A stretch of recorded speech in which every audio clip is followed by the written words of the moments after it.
All right, we got that lithium forge battery out. All right, so I was going to use my Surface Book. However, I felt very comfortable that it was going to fail me as it has. So I brought my Mac as well. I've been trying to find a use for that Surface Book. It's a Surface Book 2, but it's been causing a great deal of problems because, yeah, that's just the way electronic technology works out. Hello guys, welcome to Daddy Share Space and welcome to my channel. So I went ahead and opened up the Forge battery and we're going to put it on the charger. This right here is the charger that I have. This is the rapid charger. It's a 6-bay charger. It charges 6 of the M12 batteries, or 3 of the M12 batteries, sorry, and 3 of the 18 volts. So we're going to pop this on here and we'll find out how long it takes to charge on this particular charger. So I guess we should see. So it only has one battery or one bar lit up. It does have the cool cycle technology. The button's different from the old one, if you take a look there. So we're gonna go ahead and pop the battery on and see how long it charges. So keep you up to date on that. So Monday, September 2nd, 2024 was Labor Day, obviously, and that was the first day I started back doing my exercise routine, of which I have kept up with up to today. I did it early this morning. I am pretty wiped, and I've done it every day up until now. So that's a total of just 13 days straight. Again, I'm doing the resistance training, 30 pounds of resistance on all of the exercises on my Bowflex Blaze. And then I do the leg press at about 310 pounds. And I'm just jogging lightly for short span of time, just 10 minutes for now. I know it's not much exercise, but it's more than what I've been doing over the past 2 to 3 years since I started the keto diet. I was not exercising at all. So I'm trying to work myself up, but I do feel it overall in my body. Initially, I was feeling a little bit better, but now, you know, I feel a lot more achy, more fatigue, and I feel like it's kind of carrying on, and it's probably affecting some of my thinking just from being tired. This is my LaMelo Zeta P2, which I talked about earlier in the week, and I missed a feature on the machine and I didn't talk about it because I kind of got my wires twisted. Now, as you can see here, I have the auxiliary fence installed, and that gives you the ability, when you loosen it here, to move it up and down, and you can go up to 50 millimeter as far as the height, and then all the way down to 0. However, as one of my commenters mentioned, if you go down to 0, you're going to cut into this plate here. So you do have the functionality to raise and lower the plate on this machine, and it is locked down with the toggle on the front here. So that's something that I missed in the video that I did about this earlier this week. The other thing, what got me confused is when I pulled out the plate, and I must have been tired. I mean, I've been tired this whole week, but there are these marks right here on the back, or grooves rather, channels, whatever you want to call them. And for whatever reason, I didn't even look at the plate here on the front. What I did see was that there are grooves here. So this fence can actually be put on the bottom as well. And I saw that, and I actually recorded that in a video. However, I didn't proceed with it simply because of the fact that this makes the device look very much like the bigger Mafell Dual Dowler, where you have the fixed plate on the bottom, and then you have the ability to move your accessory plate up and down. So this, you know, I can show an image of what the bigger Mafell Dual Dowler looks like, so you'll understand what I mean. So that's what this was looking like. And for whatever reason, brain fart basically, I didn't look at the fact that I could connect the accessory fence to the front here so that I could get a different height adjustment, changing the position of the blade from the top of the plate that you would be raising and lowering accordingly. I just wanted to share that part about this LaMelo Zeta P2. It does come with some plates as well, some adjustment plates, I guess, to be able to change the position from the, basically, this is a 2mm shim, so that gives you the ability to drop down 2 more millimeters on your plywood. And then you also have a 4mm shim that pops on as well. Let me pop this off. And that also adds a 4mm shim so that you can get closer to the center of certain stock. From what the commenter said, they basically said that if you're using, I think it's like 19 mil plywood or 19mm stock, which is more readily available in UK, these accessories are perfect. It's a little bit off for the 18mm, but this one right here can help with 16mm stock. Now, oftentimes here in the US, we use things in imperial, so we have to make that kind of conversion. So you may not be able to get the mortise in the exact center of your plywood piece, but you can get close. And then the other thing is about this is you cannot use it on super thin stock. So I tried it on 1/2" material, and the diameter, the depth, the height of the blade, the circular blade that comes out and cuts is just a little bit too thick, so it kind of rips through the top or the bottom of the material. So again, you can't use that. So all right, I touched on that. I got that addressed as far as that is concerned. Now, so we've got the battery charging. Right now the battery is showing 2 bars on the charger. So today I'm supposed to go out and do some measuring to start making a planter box. I was talking about that, I believe, in the last video, and the reason being is we ate a lot of things out of our garden this past year. I mean, by a lot, I mean a lot more than we've ever had before. We've gardened seasons prior to this, but it was more on a smaller scale, so we're kind of growing our garden, if you will. I guess it was last year when I built the planter boxes, which gave us a nice template to work with as far as growing different things. Now we've had to kind of tweak what we grow in those planter boxes, because I guess this is the second season that we had it. Because the first season we actually planted pumpkins in the planter box, and that was not a good idea. But we learned that it's all about trial and error, because they're raised beds. And this past season, it was overly windy outside, so the plants kept blowing over, and it eventually killed a few of the plants. So I was talking to my wife, and what I was going to do was make a small like container to put the plastic pots inside of. And because I didn't want to make a permanent fixture, I was going to make a concrete base and then make a wood platform around that of some type, and then you set the planter box in there so that it wouldn't shuffle and move to the right, and the concrete base would give it weight to keep it level.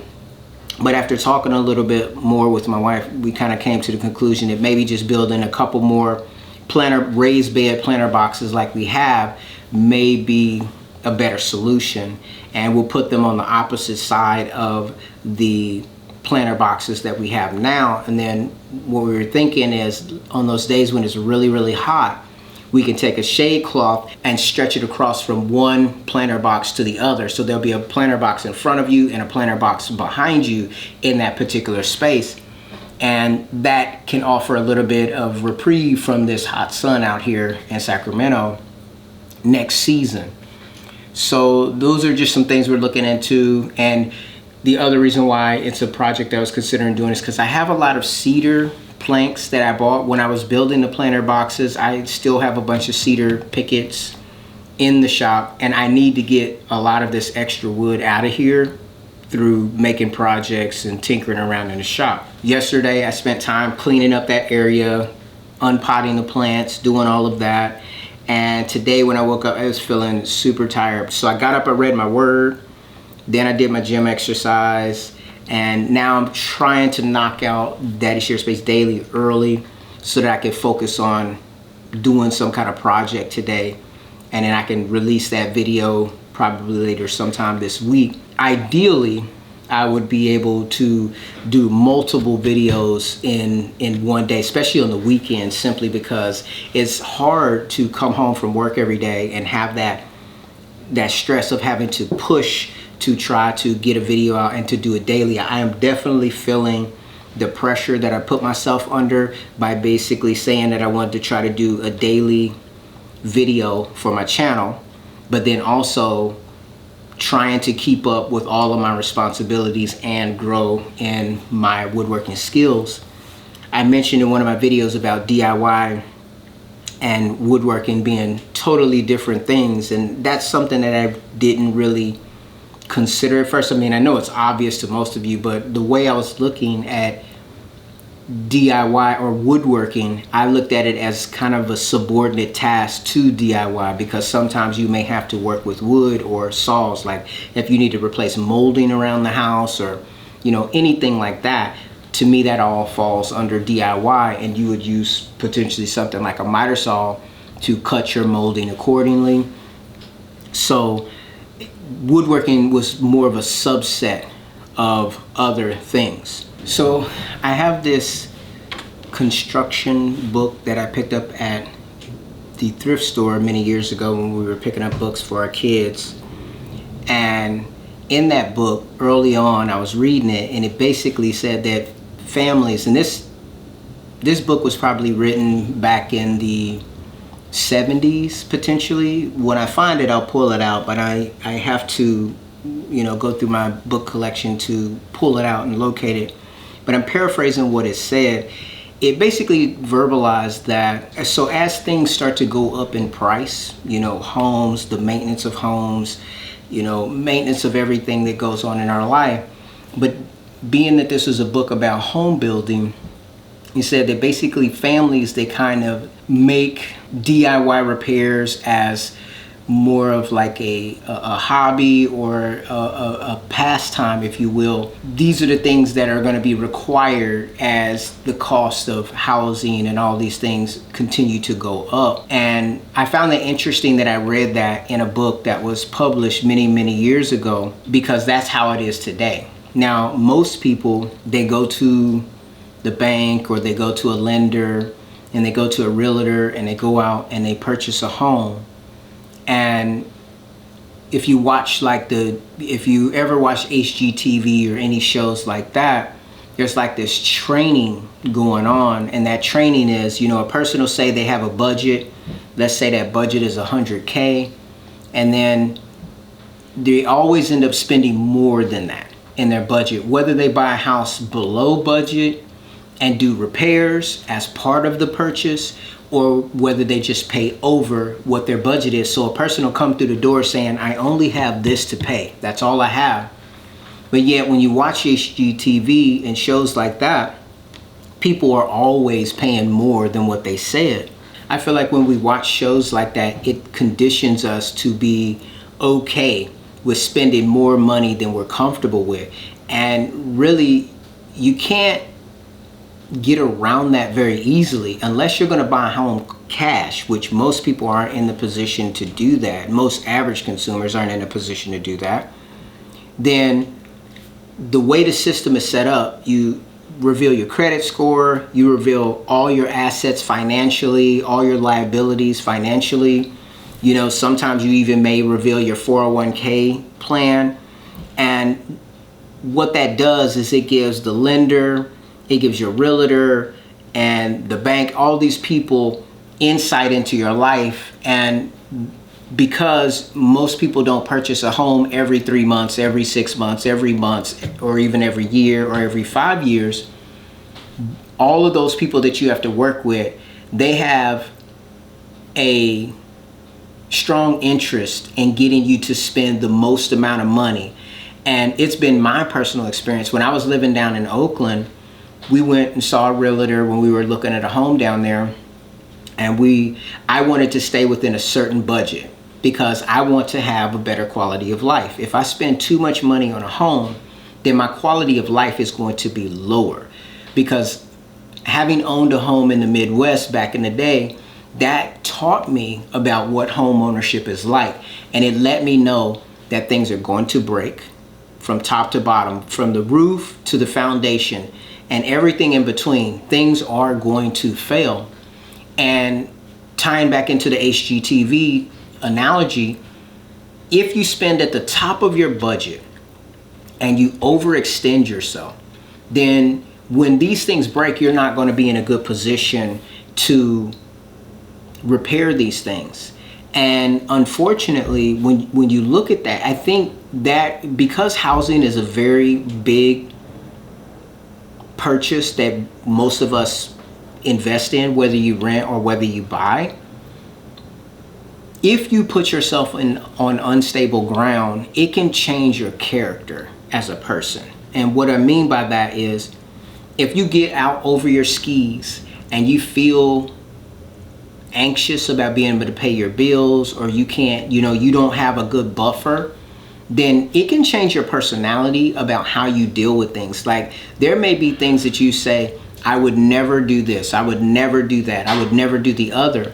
However, if you were put in a pressure cooker, all of a sudden, all of these I would never do, it goes out the window.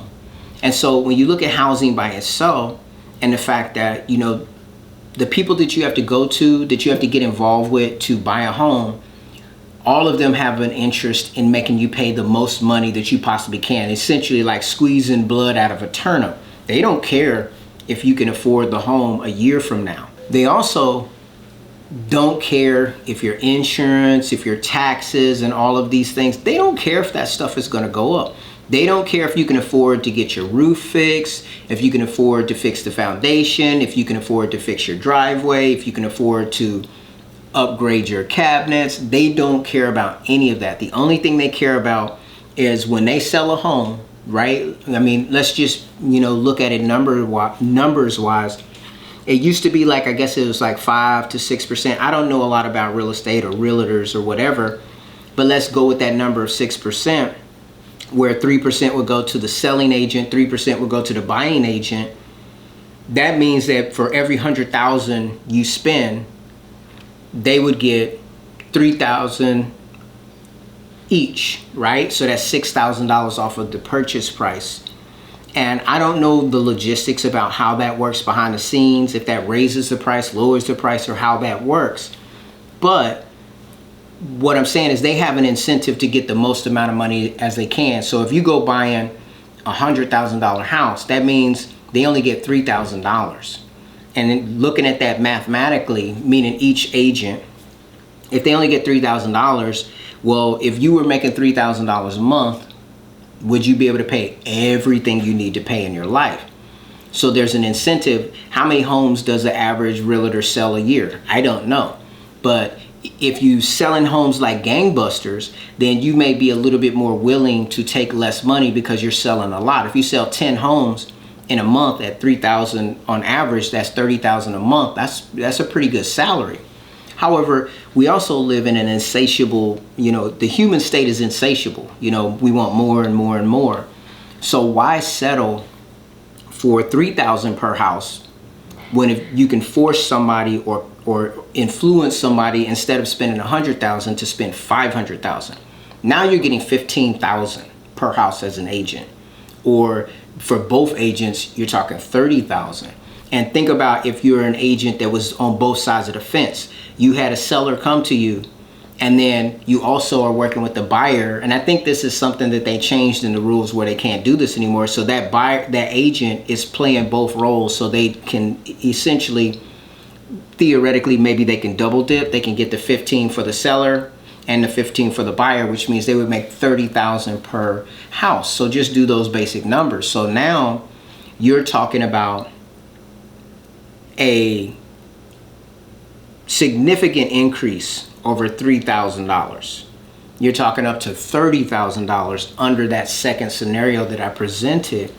And I mean, why wouldn't you? I mean, if you were in that position, I'm not saying that I personally would do something like that, because, as a Christian, you think about how do you want to be done? If you don't want to be treated a certain way, then that's a good indicator on whether that's basic right and wrong, or whether you should do it. But most people don't have that kind of, or I have found that a lot of people don't think like that. They only think me first, and I want to take care of myself.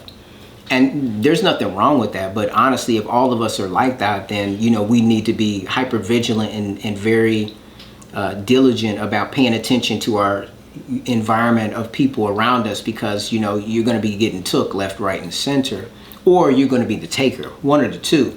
Now, focusing back in on the housing and that book that I was reading, when it basically said, as the cost of home building and maintenance goes up, it's inevitable that people are not going to be able to keep up with these prices. I mean, if you think 30 grand or something like that to remodel a kitchen, 10 grand to remodel a bathroom, all these different things that you may be interested in doing, these are things that you're not talking about with a realtor or with the bank.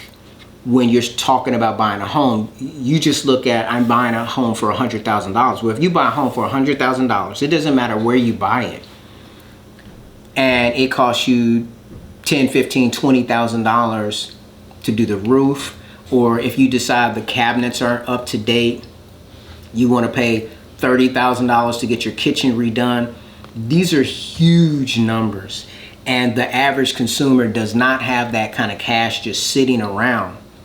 I mean, we have so many things to prepare for. A lot of jobs have moved away from the pension, so you're responsible for your own retirement. So there's, it's funny because you have these programs where it talks about tell your money where to go, and I actually tried to put myself on one of those plans at one point in time. And the problem that I found is when you look at everything that, not just that you should do, but that you could do. If you think about people that are really struggling financially, they're not purchasing life insurance. They're not, storing up money for a rainy day. In some cases, maybe they don't even have car insurance. So that's because they can't afford it. Maybe they don't have renter's insurance, or they don't have mortgage insurance if they do happen to have a home. So according to your income, that determines what you are able to do. So if you're like, say, really low income, and there's a lot of things you don't do, as your income increases, then you say, okay, maybe I should have life insurance. Maybe I should get insurance on my car. Maybe I should have dental insurance. So your expenses just continue to go out. And even though you make more money, it's being spread in so many different ways. And then, you talk about having money for retirement means that you need to set a portion. And many of us don't even know how much that is. What percentage of your income do you need to save over how many years to actually live comfortably in retirement? All of these things you have to consider. Is Social Security going to be available when you get to retirement age? What is life going to look like? And every day we seem to be looking at, everything's like right now, make a decision today, right now, for this or that and the other. When you go to buy a home, you need to spend whatever the market's asking right now, immediately. Don't worry about anything that's wrong with the home. Don't worry about maintaining the home. Don't worry about if your car breaks down. Don't worry about if you have an ill family member or child. Don't worry about any of these other things that can happen, a job loss. Just do this right now. And yet so many variables in life are completely out of our control. We can't control if we keep our job from day one till we retire. We can't control the economy and how interest rates go up and interest rates go down as an individual consumer. We can't control a lot of things. Right now there's such a big push in the electronics industry for products to be made like this right here.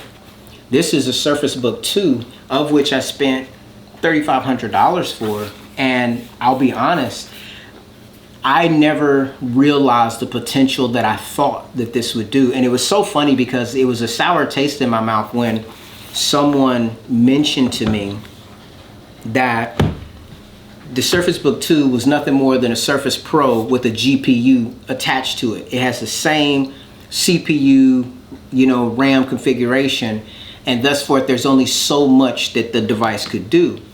And from day one, when I purchased this device, when this device was basically touted as being able to do all of your obviously office tasks, browsing the web, so on and so forth. It's got a detachable tablet top, and it's somewhat portable.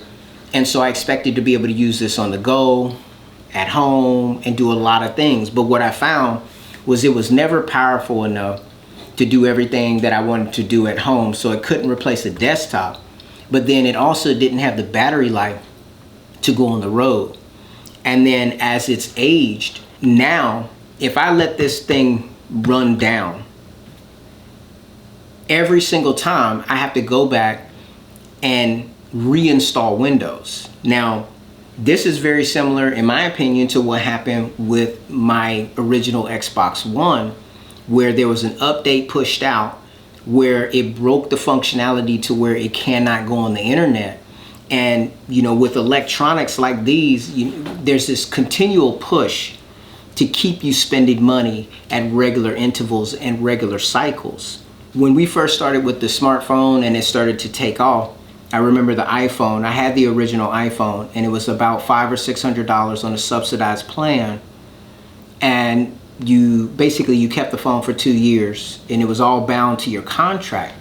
Well, somewhere they came up with an idea. Well, first and foremost, they promised that if you pay this extra $30, you'll get unlimited data. And of course, many companies have weaseled their way out of that. Unlimited now, by definition, has been changed to something else, where it's something like 22 point something gigabytes per month, and then you get throttled. That's not unlimited, right? You know, I know they may want to tout it or advertise it as unlimited. It's not unlimited. And even for myself, I had the unlimited plan, which I eventually got off of because they slowed my speed to a crawl. The unlimited, the definitions of things can be changed and tweaked to make you uncomfortable. It wasn't enough when you talk about unlimited data for a phone. It wasn't enough to say you can't tether. I think that they thought that if you can't tether to like a laptop, that would make a lot of people come off of that unlimited plan. It didn't work for me, and it didn't work for a lot of people. And so then what they did is, behind the scenes, they just slow your speed down to where your phone was virtually unusable. Unfortunately, I was not strong enough to hold out at that time, and I switched my plan when my provider offered a 20, a 40, and a 60 gigabyte tier, where you could get 20, 40, or 60 gigabytes a month for a certain fee. And I opted for the 40. I did not take the 60. I wish I would have took the 60 at the time, because this program is no longer offered. And it also has the rollover data. So if I don't use that full 40 gigabytes of data, then it rolls over into the next month. And so I have a little bit more in the following month. Now, why am I talking about all this and bringing all this stuff up? It's just, I'm seeing this push with everything as far as consumers in our country here in America, and it's probably happening in your country as well if it hasn't already happened, where you'll spend a lot of money like on something like this, and what you don't know is that there's a time limit of use. So right now, this Surface Book, I can't really sell it to anybody, not in good faith, because I'm having a lot of problems out of it. I know that if I unplug it from power and the battery dies down, that basically it's going, when I turn it back on, it's going to show the fatal error, you know, the sideways, the colon with the parenthesis that basically tells me, oh, there's been a fatal error. And then when I go back in to try to start it up, it prompts me to go into the UEFI, and then I have to select to either download from Windows the whole operating system again, or I can reinstall Windows with the disk. Now this is every time. And I don't respond to things if it happens once. Every time I have reinstalled Windows on this device at least 6 or 7 times to date recently. So that's rendered this device basically unusable. When I originally bought the device, I thought that I would be able to game on it and also do all the other things that I need to do. I thought I would be able to edit video on it. It just wasn't powerful enough. Even from day one, brand new, you had to leave the cord plugged in for even with the cord plugged in, if you were gaming, say playing Forza or Halo or something like that, the battery would drop as you played the game. So it didn't even have the capacity to keep the charge so that it would stay at 100% while using the game. So that really made it to where you didn't want to ever really game on it that much. Now you could play a game like Minecraft, right? You could do that and it didn't put such a hit on the computer. But even years later, I would use this while my kids would play on the TV, and my wife would use her little laptop as well. It was an HP. And then all of a sudden there became some kind of issue, some update that they put in the device to where I couldn't even play Minecraft on this thing. It was like moving super slow and doing all kinds of things. And I kept having to update and change this and change that.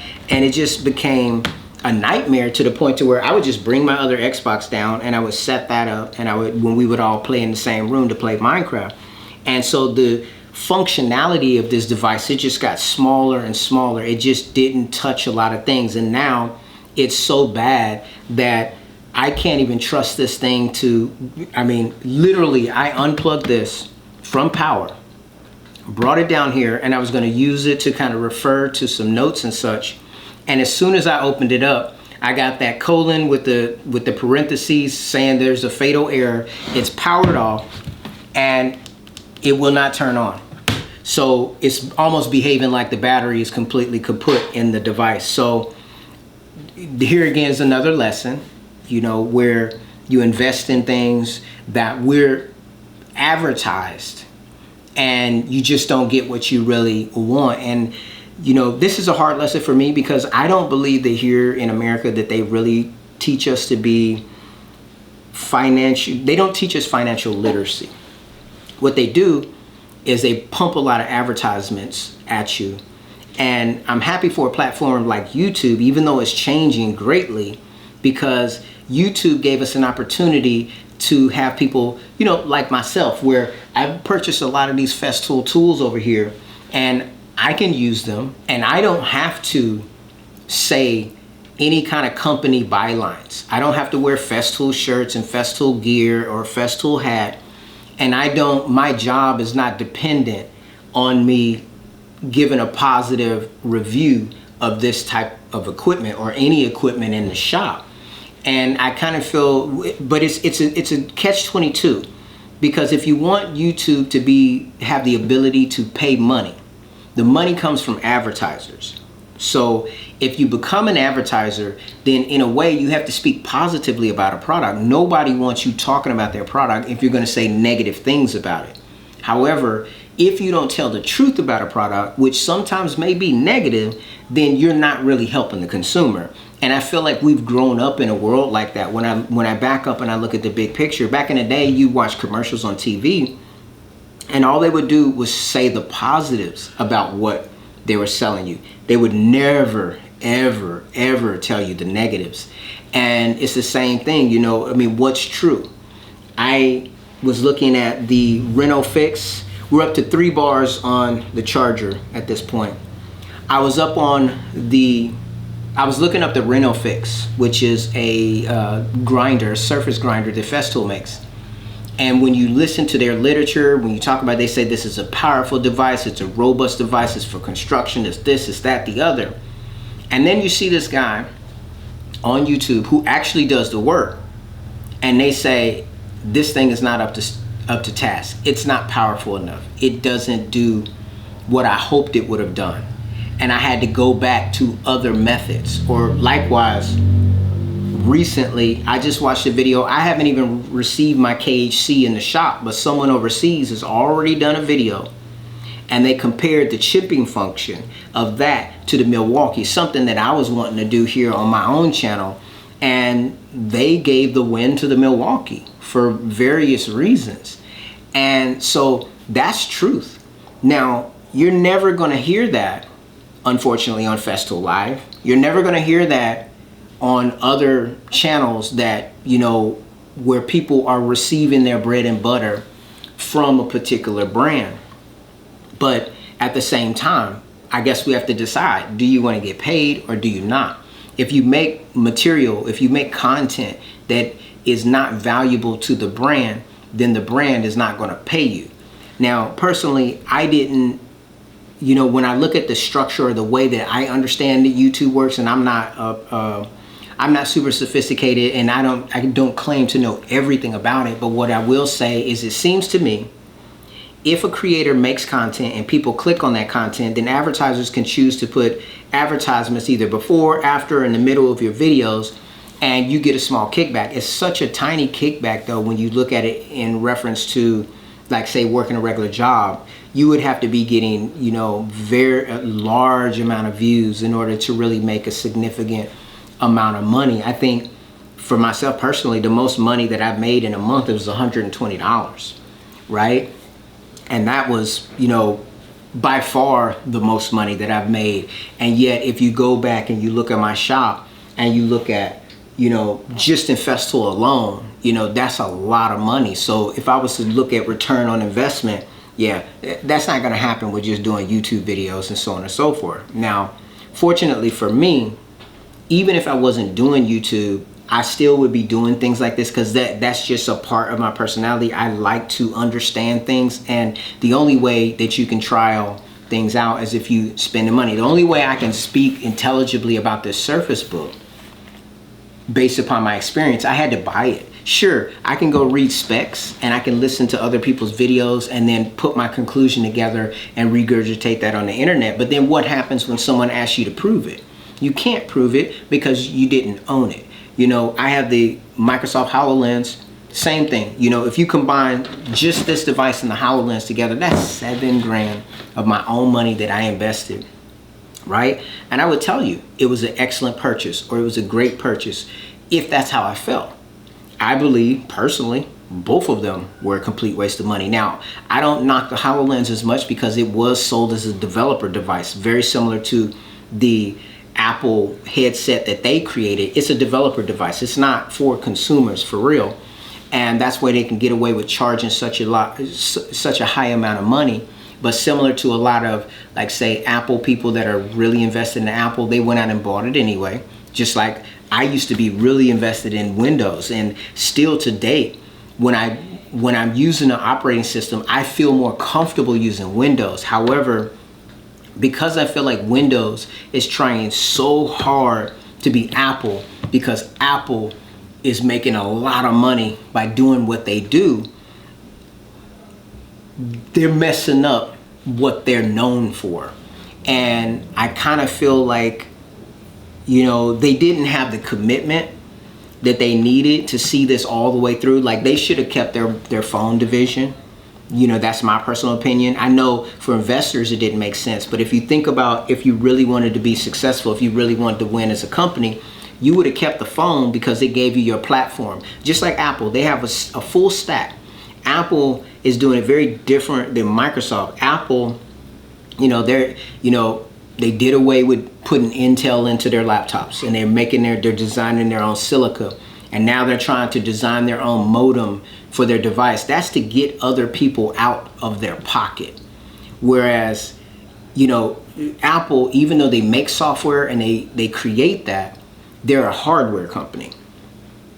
Microsoft is a software company that tries to make hardware, and oftentimes it is not with a great end result. I mean, you can go back to the Xbox 360 and the red ring of death. Right now with my Xbox Series X that I own, it has HDMI port issues, like it's really loose, and it's always been like that. And then you also go back and look at the fact that since I've had my Xbox Series X, I've gone through all kinds of times where I can't log onto the internet. And it's because of these updates that they keep sending to the device that break functionality and features that you already paid for, that you were already expecting. I didn't have the red ring of death with my Xbox 360, but it did eventually fail because it was old. But I didn't have as much downtime with my Xbox 360 or even my Xbox One as I've had with my Xbox Series X. It has been night and day different. It's like they're tweaking things all the time behind the scenes, and my experience has been poor in using like Xbox. Now, when I look at Apple, and as I have purchased a Mac, an M1 Mac, an iPhone 10, which I have here, and an iPad, the first M1 iPad Pro, I'm seeing, I like the synergistic way that those products work together. However, I pay for the extra storage, their little gaming thing, their little TV as a bundle. It was cheaper to buy it as a bundle than it is to parse it out. And I did that, and my credit card, it didn't change, but the expiration date changed. And so I got this notification from Apple, and I saw it, and I said, oh, I need to update my card. And at the time I was busy. I was probably editing a video or something, and I had a time constraint. So I just clicked it to the side, and I kept going with what I was doing. And then the next time I clicked on it, and then this box popped up, and it didn't say like Apple or whatever. It was something that I was unfamiliar with. So it made me think, is this some kind of hack? I don't want to put my information in here and it ended up being a hack. So I, just got it out of my way. Well, then what happened was all of a sudden my Bluetooth mouse, it just started disconnecting, connecting, disconnecting, connecting. A feature that I had just been using a few minutes before, dragging. So when you, like, say if you see an image on the internet and you decide to save that to your photos, the way Mac works, you have to drag it over onto your desktop for it to be available for me to be able to use it in like DaVinci Resolve. So I'm dragging to put the photo over, doesn't work, just doesn't work. And all these different random things. Then all of a sudden DaVinci's not responding, and the whole laptop is just acting like it won't, it just wasn't doing any of the things that it was just doing a few minutes prior to. So I got frustrated with it. I put it down because I did reboot it, and I was still having the same problems, because oftentimes I noticed that this device, along with the Windows devices, they start doing that when they're trying to force you to update. When they want to push some kind of update down your throat, all of a sudden things that you use, and remember these systems have kind of like a keylogger in it, so they know which programs you use and what to do. So they know how to annoy you to force you to update. Because if all you do is PowerPoint every day, PowerPoint's not gonna work. If all you do is go into File Explorer every day and move files, it's not gonna work. They're gonna break that thing that you use every day to get your attention, to get you to click that update button. Of course, when you hit that update button, you're also agreeing to a new EULA, if you will, or the way, whatever it is that they came up with in their offices to decide how they want to serve the consumer. They are, without discussing that with you in detail, they're pushing these updates down your throat, right? And so anyways, I switched from the Mac to my iPad, and I see that thing saying you need to update your account. So I'm like, okay, let me just go ahead and update this thing, because I'm pretty sure there's a direct correlation. I click on it, and when I clicked on it, it didn't behave like it normally behaves, and it went to do Face ID, and it said Face ID not approved, or whatever. And I did it like 3 times, and then eventually it locked me out of the iPad. Like I couldn't even click my information to go in to change my payment information. So if you look at all the different things that they broke to get my attention, to pay for something that's optional. I don't owe money on my iPad. I don't owe money on my iPhone. I don't owe money on my M1 Mac. I chose to sign up for extra storage. I chose to sign up for Apple TV. And yet it appeared that all my devices were held hostage because I didn't update my payment information. Now, I eventually went on my PC, my desktop, and I went to Apple Cloud or iCloud, so I knew that I was in my account, or I felt comfortable that I was in my account. I updated, all I did was change the date on my credit card and change the security thing. All of a sudden, everything works now. with no updates, no nothing. Everything works. Some of the things you'll notice on a device like this is the M1 Mac. When you have to update, when they're trying to jam something down your throat, these ports right here, these USB-C ports, they'll stop working. What do I mean they'll stop working? You'll plug stuff in and nothing will happen. You'll plug in the power cord, it will not charge. It'll be one or the other one. These are the types of annoying things that you'll see. You know, you'll be using your device 1 minute, like with the external display and doing all this, and then you'll come back and it just won't work. You'll plug it in, you'll use a dongle, like say, I can't remember the brand, but you have these different brands that are sold at Mac Store or Apple Store or sold at Best Buy, and you'll plug it in, it'll work perfectly fine. You can use a card reader, you can use HDMI out, you can do all these things. But when they feel like it, they will turn that off and you won't be able to use it. And there will be no answer as to why. But then you come back later after an update and then all of a sudden it's working again. And so that keeps you lock in step with whatever it is that they want you to do. Now, looking at that more closely, let's talk about the phones and how we used to be on 2-year contracts, and then they convinced us that, oh, your bill will be so much cheaper if you just pay for the phone outright. And you know what? We're going to give it to you interest free.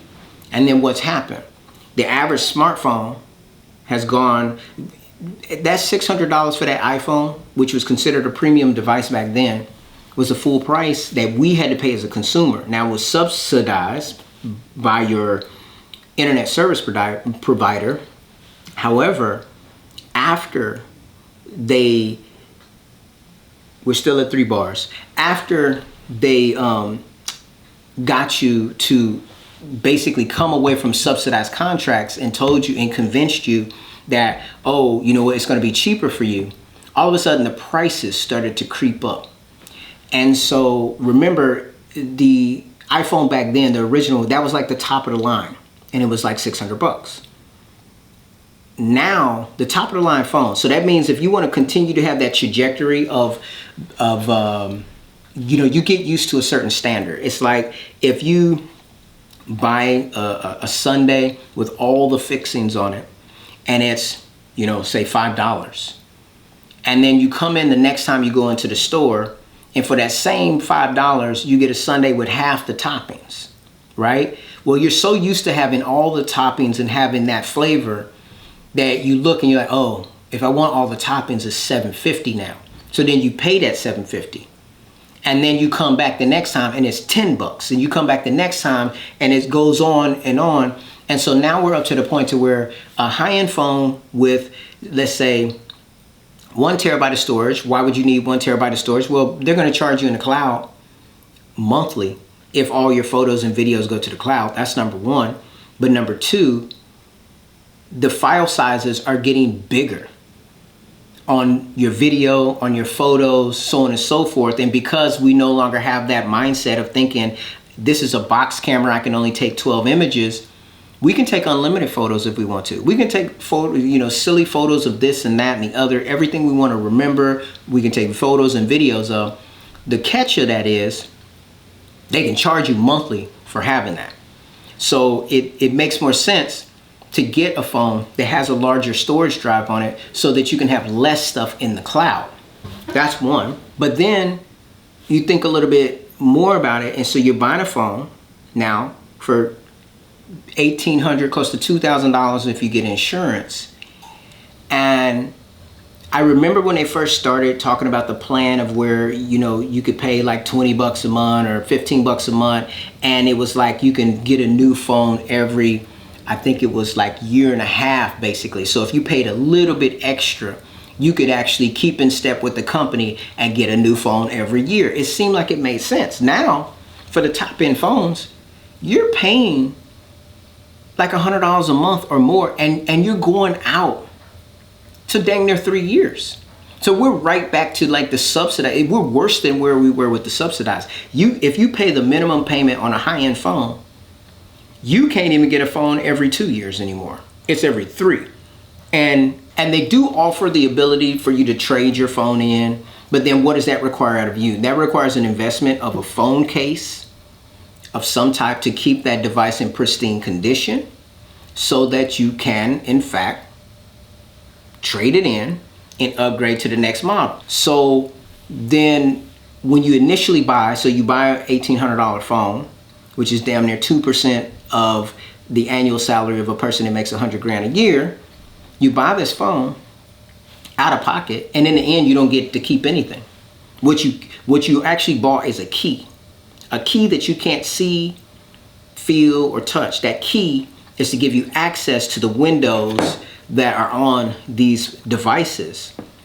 And and once you get addicted to having access to the windows that are on these devices, they can control your behavior, because once they decrease the functionality of these phones, after you meet a certain age deadline, the device will no longer charge, the device will never perform properly, and so that pushes you to buy the next device.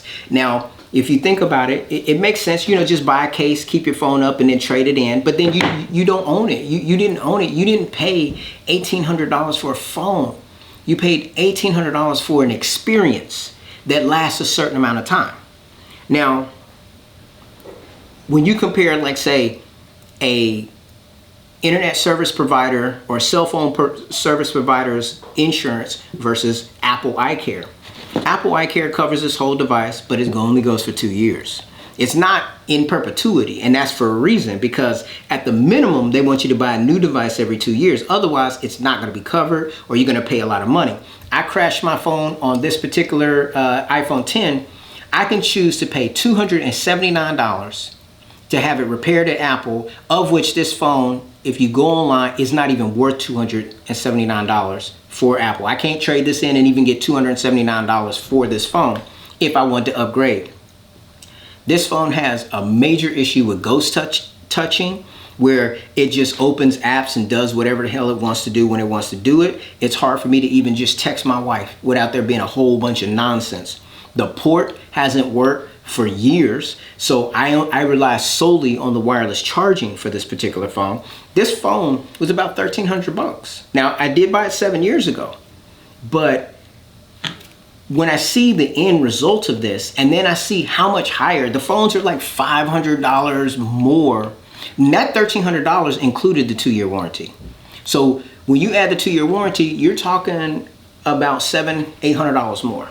Right? I guess that's an average of like $100 more every year that you pay, because at the time, this was the top end phone, right? I didn't get the low end. This is the top end. I think this only has 256 gigabytes of storage, because they're doing 1 terabyte now. And it had all the little bells and whistles.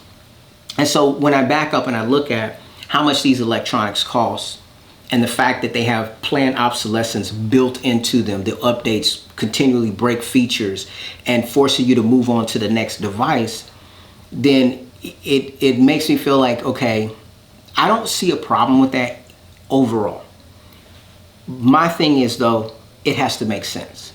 And what I mean by that is, I use this M1 Mac right here to edit a lot of my videos. I have on my PC as well. I would have never come to Mac if my PC was an experience that was seamless and it worked for me. I thought that what I have here with this iPad, this iPhone, and this Mac, what I have here, I thought I could have that in the Windows ecosystem. That just was never to be, that never happened. Microsoft abandoned the phone. Their tablets were never on par with the Apple tablets, and their laptops were terrible as far as battery life. And if they did use, like, say, an ARM chip, the performance was horrible. So basically, that's what forced me to move to the Mac experience. And with this device, I can't tell you how many videos on this channel that I have edited on this device. I have literally worked on videos in my truck when I was either at lunch or before my shift with this laptop, which means that the battery performance was great, the functionality was great. I've edited 4K footage on this M1 Mac, right? Whereas I never got that functionality out of this Surface Book, because the battery life wasn't great, the software package was not optimized and up to date, because Microsoft works on Windows, but they don't have an equivalent to Final Cut Pro. a first party solution, and they didn't have the ability to, they didn't work on optimizing, whether it be Adobe or DaVinci Resolve, to work on a device like this when you're out in the field. So that made this less valuable when you start talking about mobile. Now, if you got an outlet to plug in, you can get a little bit more functionality, but even still, the programs weren't optimized to be run on a tablet type laptop to give you the performance that somehow Apple has figured out how to do on ARM processors on their M1 line of laptops. If you're gonna buy something like this, what I learned from buying this device, this $3,500 laptop and the $3,500 HoloLens, and I learned this too, I've had to, sometimes I'm a hard learner, I have a hard head. When I was younger, when I first became a registered nurse, I went out and bought me a 2003 BMW 325xi all-wheel drive, straight from the BMW dealership. And I remember when I started, initially, I think the car is covered for 3 years, 36,000 miles, bumper to bumper. All you have to do is buy tires and windshield wipers and put gas in it. And I remember one time inquiring as to how much it cost to change the brakes. And it was like, oh, it's $1,000 per axle. And I'm like, what? Because I've had older cars and you can buy brakes for like $20, $30, right? Just changing the pads. And even if you upgrade and change the rotors, it's not that much more expensive. And you can go get parts from like an AutoZone or O'Reilly's that have lifetime warranties. So it's like you pay one and done, right? As long as you do the labor. But what I realized is with the BMW, they would change the brakes and the rotors every single time, which drove up that cost. And that's great when you're under warranty. When you're out of warranty, that's when you really understand if you can afford something. When I bought this Surface Book, I thought that I could afford it because I had the money to buy it cash. But then once it started to fail, as it did, or once it started to not meet my expectations immediately, that was when I learned, oh, just like with that BMW, it was fine for the first 3 years while it was under warranty. Once it went out of warranty, just like buying a home, if you buy a home outside of your budget, you may find out later, oh, I really can't afford this. And you can't take other people's opinion about what you can afford. You have to figure that out for yourself. Now, it's best to be conservative, but tapping all the way back to that Oakland realtor, when we stood by our guns saying how much money we wanted to spend, all of a sudden that realtor was nowhere to be found. They did not. So if you set hard standards, people just won't work with you. I know someone that during the market when the housing had shot up, someone was told by their realtor, if you're not willing to go into your 401k, then it's not worth my time. Why would you do business with someone like that? But that's just how it is, because globally we're insatiable. I want probably more than I should expect out of this laptop or out of this laptop. The company wants more than they should expect as far as value for these things, right? We're all insatiable. And whoever's willing to, I guess like blink first, that's the person that's going to get screwed, right?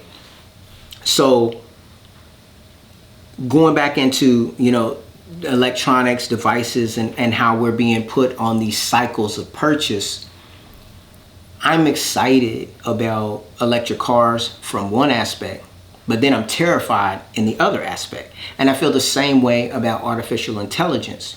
Now, I'm not going to go that far into this video, but I will be having more conversations like that on this channel where I talk about my own personal boots to the ground experience with these things and my concepts about it, my theories about it, because Google is an advertising platform. Alphabet is the parent company. Google's down here somewhere and YouTube is somewhere down here. I don't know if it's under Google or where it is, but the whole basis of it is about advertising. So when we put videos on YouTube, either you're independently entertaining, like maybe you're a comedian, maybe you're a dancer, maybe you're a singer, and you put your value on the internet, that gives you value. But then otherwise, you're some kind of advertiser, right? If you have tools, I'm looking at 4 bars on the charger now. So However long this has been in the video, we're now at 4 bars on this Forge battery.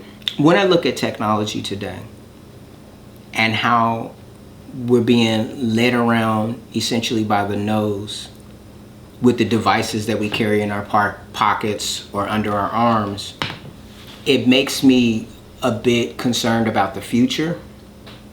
It's very clear and very apparent, higher than us, you know, that statement that they said that you will own nothing and you will be happy. This phone right here, right? You know, I can pay extra to try to keep it going, or I can just do without, not have it. So I paid $1,300 for the service, the ability to use this phone, not really for the hardware. The hardware really isn't the value. The value is what you can do with the hardware. And I think I'm gonna try to, you know, curtail this video and kind of wrap it up like this. What I realize about electronics and things like this, for me, I'm not speaking for you, but for me, if this does not pay me a return on investment, that's how I'm able to determine if it's worth it. And all of these tools that you see back here behind me, even if I pay, let's say, you know, this laptop is about $1,200. That Festool, I think it's TSV60, is about $1,100–$1,200. Same price. Same price. This right here, I can put videos up on YouTube, which gives me the ability to make money through advertising dollars, as long as I play within the rules and I say things within certain guardrails. If I go outside those guardrails, I have nothing to get. That's the bottom line, right? YouTube, before Google bought it, was a company where people would tell the truth and say what they felt. Now it's become a situation where if you say the truth and if it's deemed to be harmful to a business or a company and they're powerful enough, you can be canceled from society. It's just as simple as that. And that's where, you know, this is an electronic device. I can say anything negative about this and I can be targeted through my IP address, through the serial number of this computer. I could be targeted by the person that I bought this from and have either a good or bad performance. These tools back here that plug into the wall, that do not have Wi-Fi chips and all of that type of stuff in them, once I spend my money, right, I get the use of that tool. And I can use it to do what I want to do. I can use it to build a box. I can use it just to cut for random sake. I can use it in so many different ways. And the end use of it is not dependent anymore. It's not connected to the manufacturer. When you buy electronic devices now and going forward, it's a continual relationship with that manufacturer. And if you don't treat that relationship properly, you can end up spending your money and getting nothing in return. And I'll wrap this video up by basically saying, think about this. I paid $3,500 for this. I could have bought a way cheaper Windows laptop or bought several ones for less than this. But the problem is, comparing that to the phones, when I bought the original Sunday, full Sunday was $5 with every topping. Now you tell me, okay, I can't afford the top of the line Sunday, right? For $1,800, $3,000. So you tell me, we'll just buy the cheaper Sunday. Well, now the cheaper Sunday, which has way less bells and whistles, way less features, way less condiments, costs as much as the cheap as the premium device cost years ago. So no matter how you look at it, as a consumer, I'm losing. If I buy the high end, I'm paying way more money, and now I'm hip to the fact that this is a timed situation. This is not something that I buy and I can have in perpetuity. No, I am going to lose features the very next year. And the year after that, it's going to be less of an experience. And the year after that, and the year after that, until this is unusable and not worth paying to repair. So this is not a long-term investment. So it makes me have to really pay attention and think about what can I really afford. And I may have mentioned it before, but I'm gonna say it again now. I'm glad I didn't start a tech channel. I'm glad I didn't, because I would have drawers upon drawers of computers and laptops and this, and I do have my fair share. I have multiple laptops. I have multiple desktops that I built. I spent $1,800 on a processor that's in my main computer upstairs. There's so many things that I've invested in. And I realized, I'm afraid to go upstairs and hook up my HTC Vive or my Oculus that I bought. I'm afraid to hook it up because I'm feeling like it's gonna be just like this. That basically, because I didn't sell this when it was in its prime, because I didn't want to just, I thought that this would last me a lot longer than it did. Because I didn't sell it when it was in its prime, now it just becomes complete waste. There's not much in here that I could pull out and use anywhere else, especially when you start talking about soldering everything onto the motherboards and so on and so forth. There's no usable components. There's nothing to transfer. So it's like either you keep spending, you keep running on that hamster wheel, or you just got to find a new way to live. And so I don't know, if I'm a big fan of that kind of future, but I do know that I'm becoming a lot more sensitive about what I can afford versus what I can't afford. And I've made many, many poor decisions economically over the years. And I feel like electric cars, that's a huge one. The price of those cars, the longevity of those cars, the software updates really gives me pause. Anyways, guys, thanks for taking time to watch the video, and I'll see you in my next one.